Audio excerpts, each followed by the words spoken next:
5. It's kind of a long lab, but so I'm going to do the appendicular skeleton stuff first, and then as we get over onto page 8, it then gets into the articulation stuff. So I'll go through all that and kind of put it in good shape. Now, again, I recommend when you look at bones, try to think to yourself, am I looking at a left bone or am I looking at a right bone? Because I'm not going to ask, but you may mess up some of the other part names if you don't know if you're looking at left or right. So try to figure that out when you first look at these bones. For purposes today, all the bones that except for the knee model that I'm going to show at the end, all of the bones that I got here are from the left side, okay? So it's just how it played out when I was like looking around. So everything's from the left side. All right, so I'll start with the pectoral girdle and then go through all that stuff. So pectoral girdle is made up of 2 bones. You got your scapula and you got your clavicle, okay? And back this up a bit. So this is someone's left scapula. You're looking at an anterior view. The clavicle would basically be sitting just kind of like on top like this. That's how it forms the joint with it, okay? Now for the clavicle, there's really not all that much stuff to know about the clavicle. You just have to identify that's the clavicle. It's kind of got this lazy S kind of shape to it. I don't think there's really any bone that looks like the clavicle, so I don't think you'll have a hard time with that. As for the scapula, there's quite a few parts that they want you to know in the scapula. So let me walk through those. So first of all, this high part up here, the part that actually formed the joint with the clavicle, that's called the acromion. And the acromion is like the highest point on the shoulder. So like when somebody says touch your shoulders and you do this, you're actually touching the acromion, okay? This surface here, that's the glenoid cavity, and that's what's going to form the joint with your humerus, right? That's what's going to form your shoulder joint. So it's going to kind of fit on like this. Okay, so there's your shoulder joint. This thing that's coming out anteriorly, that's the coracoid process. That's going to be an attachment point for some muscles. And then if you flip this over and look at the posterior view, there's a fair amount of stuff to know here. This big ridge here is called the spine. This indented area that's above the spine is called the supraspinous fossa. And then this area below the spine is called the infraspinous fossa. And then they've got these 2 borders that you should know. And then again, this is where it's kind of good to know whether you're looking at a left or a right so you don't mess this up. This border over here is called the medial border, or they also call it the vertebral border because the vertebrae would be sitting like basically right over here, right? And then this border over here, they call that the lateral border, or it's also known as the axillary border because, you know, like your armpit would be over like in that spot there. Okay? So that's the scapula. And then next we have the humerus. Now here's the humerus again. It's going to fit in like that. And we're dealing with the left side again. Let me try to back this up so you can see most of it. So there's the humerus. Now, a couple of things to notice on the humerus. The rounded part is going to be the head. Now, just as you go past the head,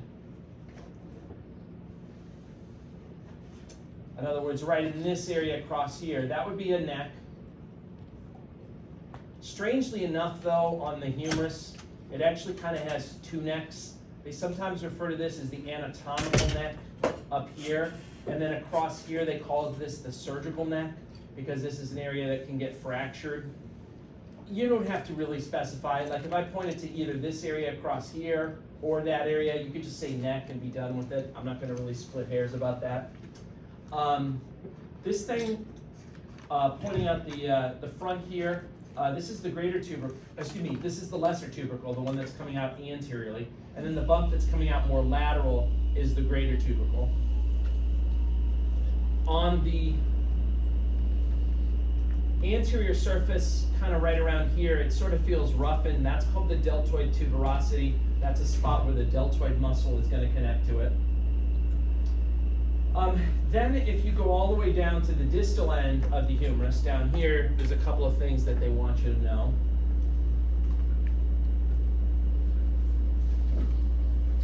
this kind of rounded bump that you see here, that's called the capitulum. That's going to form a joint with the head of the radius.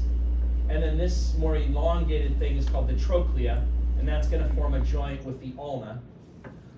This little, and by the way, I'm gonna be saying a lot of names here. Some of them may or may not be in your lab guide. If it's not in your lab guide, I won't ask you about it. It's just that I just want to kind of go freely and not have to keep looking at my paper. So if I say something that's not on the lab guide, you don't need to know it. But this is called the olecranon fossa here, that little indentation.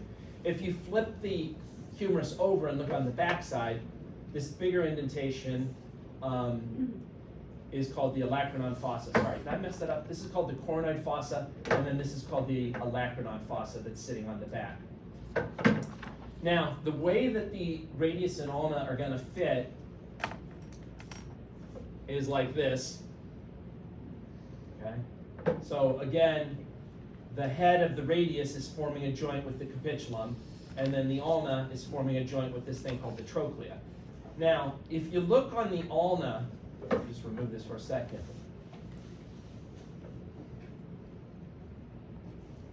This part of the ulna here that's on the anterior surface, that's called the coronoid process.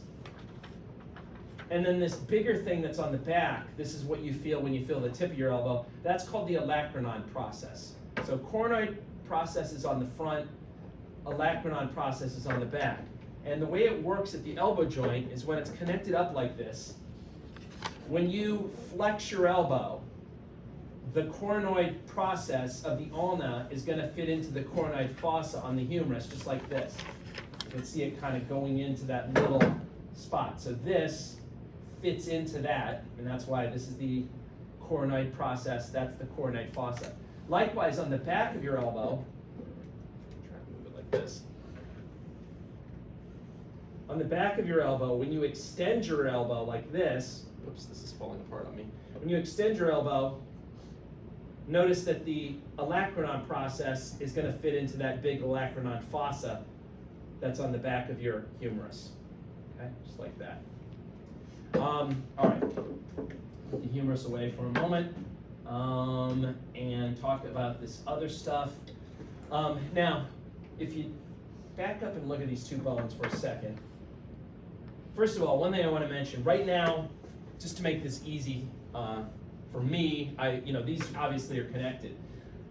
On the practical, these bones, all the bones will be separate. So don't expect these bones to be held together like this. You may just see an ulna all by itself or a radius all by itself. So make sure you can identify the bones when they're all by themselves and they're not like connected like this. But anyway, one thing to notice with these two bones is notice how the ulna is pretty big at the elbow, but then as you go distally, the ulna gets smaller. Whereas with the radius, it's just the opposite. The radius is pretty small at the elbow, but then as you go distally toward the wrist, it becomes bigger. All right, so that's one difference there. This rounded end there, that's called the head of the radius. Okay. Right down here is something called the radial tuberosity, and that's kind of a roughened area. That would be an attachment point for like your biceps muscle that's coming down. So that's the radial tuberosity. I mentioned on the ulna up here, I already kind of said it, but this would be the coronoid process of the ulna. This bigger thing on the back would be the olecranon process of the ulna. As you go distally,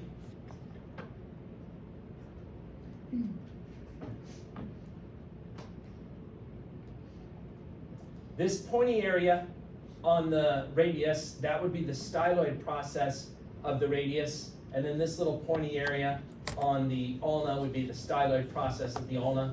Yes, it's the same words they're using that we used when we were up at the temporal bone for styloid process. I don't know why they repeat it, they just weren't creative or whatever, but that's what it's called. So styloid process of the radius, styloid process of the ulna. And those kind of come together then to form then your wrist joint, which kind of sits just like that. So notice on the wrist joint, it's primarily the radius that's forming the joint, mostly with these two bones here. That's the scaphoid and that's the lunate of your wrist bones. So I'm actually gonna flip this, I'm gonna back it up, kind of flip this around so you can see it. Okay? So there's your hand. Again, this is someone's left hand. You can see there's the end of the radius, there's the end of the ulna, and then if you go in closer, it's the scaphoid and the lunate that are making contact with the radius, which is right there. Now, to name the carpal bones, remember there's 8 carpal bones total, and I think it's good to think of them as being in 2 rows of 4. There's a proximal row of 4, which would be 1, 2, 3, 4, kind of sits on top of 3. So that's the proximal row. And then there's a distal row of 4, 1, 2, 3, and 4. And by most of the memory tricks that they use, they go from lateral, which would be over here, to medial, which is over here. And they start with the proximal row, and then they do the distal row. So just to name these bones, that's the scaphoid, that's the lunate, this one kind of sitting in back a little bit is the triquetrum, and then on top of it, this little guy is the pisiform. That's the proximal row. Distal row, this is the trapezium, then you have the trapezoid, then this is the capitate, and then this weird one that has kind of a little hook on it, you can see it there, that's the hamate, okay? So by way of the memory trick that I gave you guys, this would be some lovers try positions that they cannot handle, okay? Then you go on to the next set. These would be the metacarpals. You don't need to know anything special about them. If I point to any of these, you can just say metacarpal. I mean, technically they are numbered, but you don't have to tell me the numbers. You know, 1 would be the thumb, all the way up to 5 would be where the pinky is, but those are the metacarpals. And then all the rest of these are phalanges, and you don't have to specify those either. You don't have to give me the number. You also don't have to say, you know, proximal phalange or middle phalange or distal. You don't have to say any of that stuff. You can just say phalange and be done with it. All right. So that's kind of it for the upper extremity. Put all this away. And go to the lower extremity, and we'll start with the pelvic girdle. So the pelvic girdle is made up of these 2 hip bones, right? You got the right hip bone and then the left hip bone, or you can call them the os coxa or the coxal bones, or they also call them the innominate bones. I believe the word innominate means no name, so like these are the no name bones. I don't really care. Any one of those names is fine. So this is the right hip bone, left hip bone. And there's quite a few parts on these hip bones that you need to know. First of all, remember there's like 3 general areas to your hip bones. This area here is called the ilium. This area down here is called the ischium. And then this area in front is called the pubis. Those are like the 3 general areas that you're talking about. So let's start about the ilium. You got a couple parts you should know. This edge that goes across here or there, that's called the iliac crest. There are 4 what they call spines on the ilium that you should know. 2 of them are anterior and 2 of them are posterior. The 2 that are anterior are this guy. That's called the anterior superior iliac spine. That's the one that, like, when somebody says put your hands on your hips, you're usually putting your hands right about there. So that's the anterior superior iliac spine. Below it, that little bump, which doesn't look like anything, but they had to name it, that's the anterior inferior iliac spine. So there's 2 of the bumps. Then you got to flip over to here on the back side, and you got 2 more bumps here and there. This is the posterior superior iliac spine, and that's the posterior inferior iliac spine. Other stuff you can see when you're looking at this view, this notch here, that's called the greater sciatic notch. Then you have this pointy thing here, that's called the ischial spine. And then below it, that area there is called the lesser sciatic notch. Okay, so you can see that stuff there. If you flip over to this side, of course, there's some other things you can see. This is obviously the acetabulum that the head of the femur is going to fit into. This big opening here and there. That's the largest foramen in the body. That's the obturator foramen. This roughened, sorry, go down over here. This roughened surface that you see at the bottom of the ischium, that's called the ischial tuberosity. That's literally like your butt bone. That's what you're sitting on right now. Okay. Other stuff that you can see, when you hold the pelvis like this, there's a line that runs around just like this. That's called the pelvic brim, or it's also called the pelvic inlet.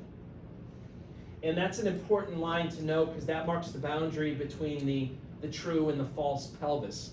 If you draw like an imaginary plane across that pelvic brim, if you're superior to that plane, in other words, up in this area up here, that's called the false pelvis. And if you're inferior to that plane, like down in here where my hand is, that's the true pelvis. Okay? So it's all based on that kind of imaginary plane that comes across right there. Other stuff you should know, this is obviously the sacrum, and then that's the coccyx. Those are going to be part of your axial skeleton. However, it's important to mention them now because there is this joint here between the sacrum and between the ilium of your hip bone. So they refer to this as the sacroiliac joint.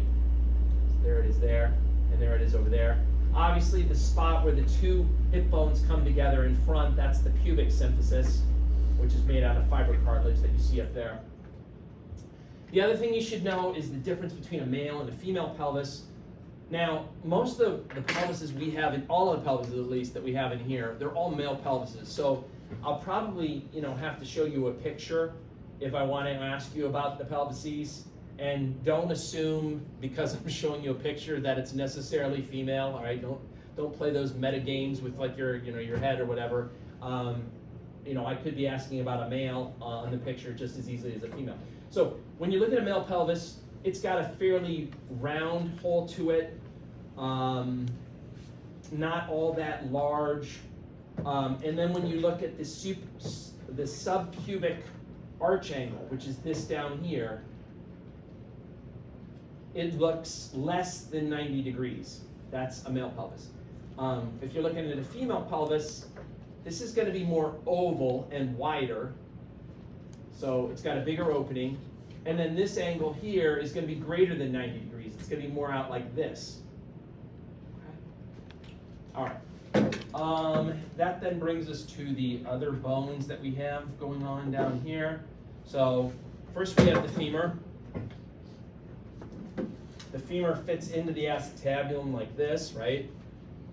The femur, remember, is the longest, strongest, heaviest bone in your body, and the least humble. No, anyway, it's the longest, strongest. And if you look at the end of the femur, this is going to be the head of the femur, and then just below it is going to be the neck. This bump here, this big bump here that's lateral and superior, that's the greater trochanter. And then this bump over here, which you can probably see on the back side a little bit better, that's medial and inferior, that's the lesser trochanter. When you're looking at a so this is an anterior view, but if you flip it over and look at a posterior view, and it's a little hard to see, but there is a line here that you can kind of feel with your finger. That's called the linea aspera, and that's an attachment point for some of the muscles that are in your thigh. If you go down distally to the end of the femur, this edge over here would be the medial condyle. This over here would be the lateral condyle, and that's going to form then your knee joint. So it's going to connect up just like this with the tibia. Notice how the fibula doesn't even touch. It's not weight bearing, so it's off to the side, doesn't even play a role. So let me move this out of the way now. Talk about these two bones. So on the tibia, this surface here would be the medial condyle of the tibia. This would be the lateral condyle of the tibia. Then as you go towards the very end, down at the ankle joint, this bump that you have on the end of the tibia, that's called the medial malleolus. and then this bump that you have on the end of the fibula, that's called the lateral malleolus.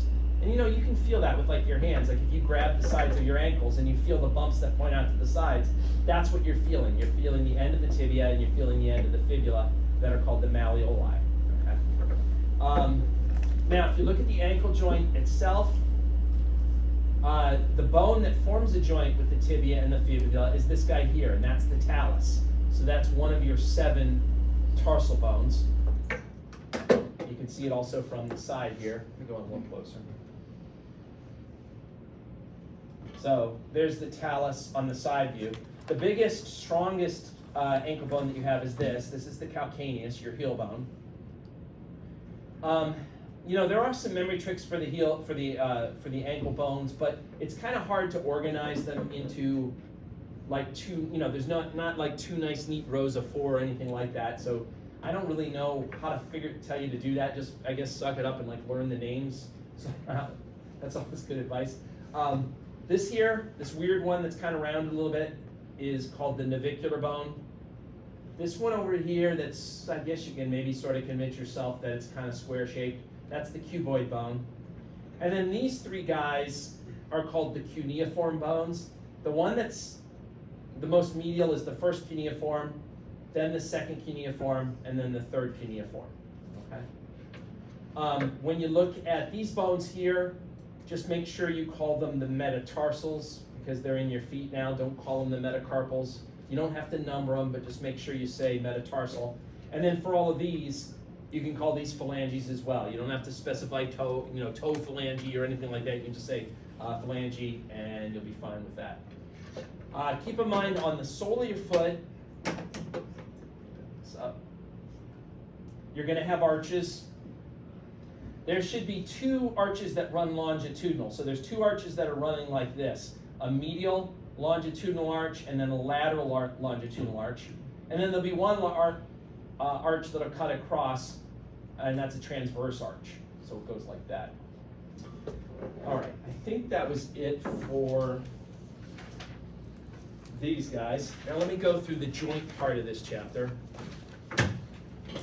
So we got this table here. Again, know this table well. It'll pay off for the lab practical, but it'll also pay off for the lecture exam. You can see what they did here on this table.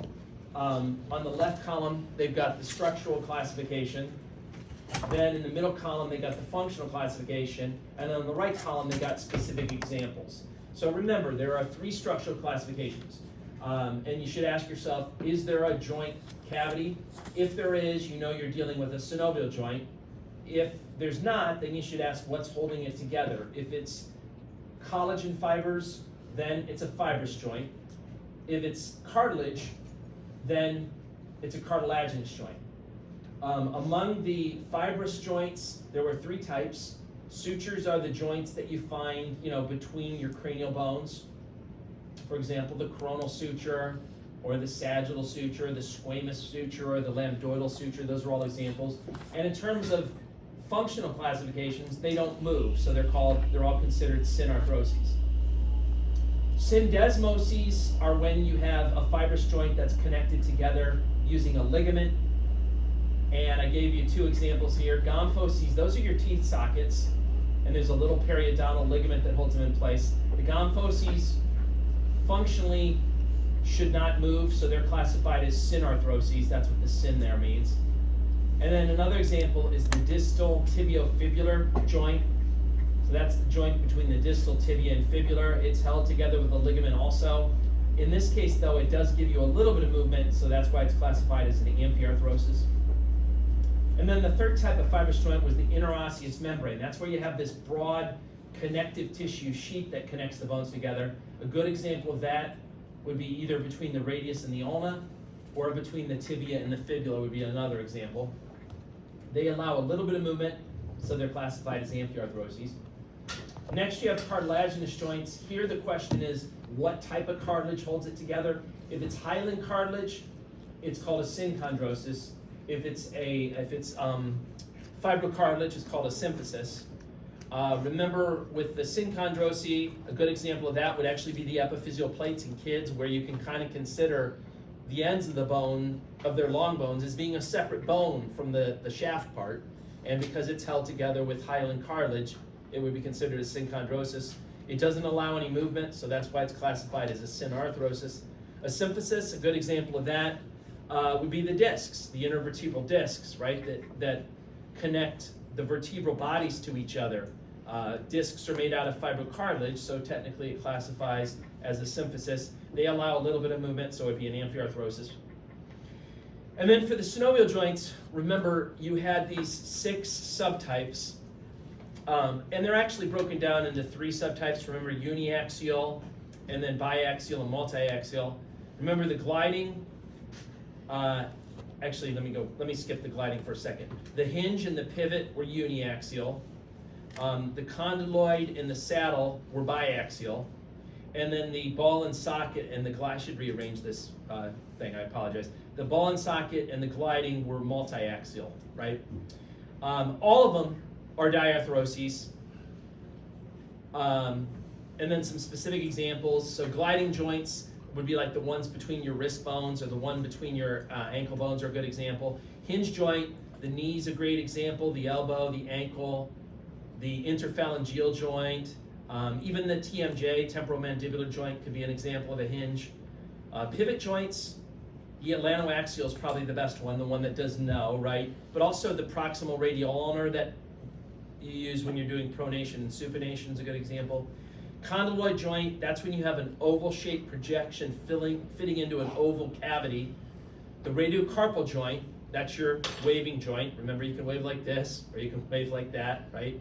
And then the metacarpophalangeal joint, those are your knuckle joints, where you can either bend your fingers like this, or you can spread them out and bend them like AD duct and AB ductum like that.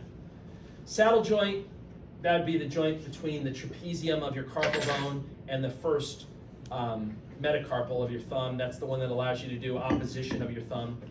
And then ball and socket, you could use either the shoulder or the hip as an example of a ball and socket. Finally, that brings us to the knee joint model. So this is where I'm shifting sides. This is actually a right knee, just to get your bearings. And a couple of parts to know on this. You know, obviously this is the femur up here. This is the tibia down here, and the fibula over there. Now, one little tricky detail to be aware of is this guy that's coming down here. I know it looks like one thing that's kind of coming down here, but it's got kind of a name change that you should be aware of. What's it called when you have something that connects a muscle to a bone? That's a tendon. And what do you have when you connect a bone to a bone? A ligament. So remember that, because then maybe this will make sense. So you got this silly thing here. Up here, not shown, would be your quadriceps muscle that's connected to this. So you got the quad muscle here, and then you got the quad muscle being connected to your patella, which is there. So technically speaking, this is connecting a muscle to a bone. So this would be called the quadriceps tendon at this point. Now, as you go from here, though, down to here, you're technically connecting a bone to a bone. So this part would be called the patellar ligament, okay? I know you're thinking this all just looks like one dumb thing, and it is one dumb thing, but the name technically changes when you go from here to here versus from up here to there, right? All right, let's ignore this though and pull it out of the way for a moment. I'm just gonna twist it out of the way here. And let's talk about the ligaments that you have. There's 2 extracapsular ligaments and there's 2 intracapsular ligaments. I mentioned them before. This over here is your MCL, your medial collateral ligament. You're welcome to abbreviate it MCL, like on a practical. The other name for it, it's also called the tibial collateral ligament because it connects to your tibia. So you could abbreviate it TCL if you wanted to. I think most people just call it the MCL. Over here, this is the lateral collateral ligament, or you could classify that as, or you could abbreviate that the LCL. It also goes by the name fibular collateral ligament because it attaches to the fibula. So you could technically call it the FCL if you wanted to. So those are the 2 guys that are outside of the capsule. Then if you pull the knee apart and you look inside, you'll see this guy and then that guy.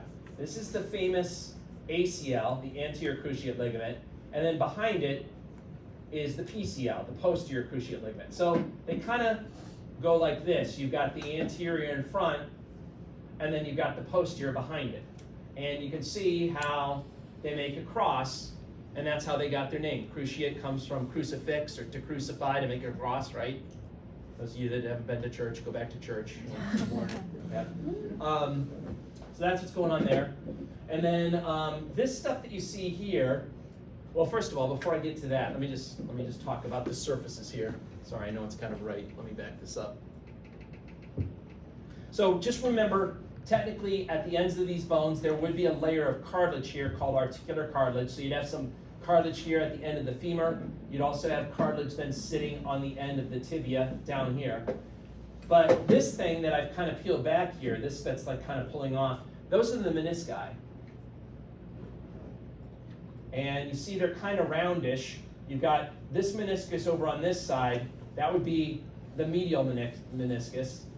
And then this meniscus over on this side, that would be the lateral meniscus.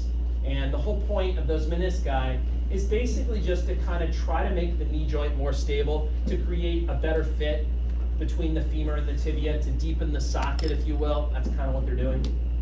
All right, I think that's it. I'm running out of things to say, which is good for you guys. Any questions about any of this stuff? Yes? So are ligaments and tendons made of two different things, or they're made of the same thing? They're essentially made of the same thing. Yeah, it's just based on what they're connecting that you change the name. Yeah. Yep.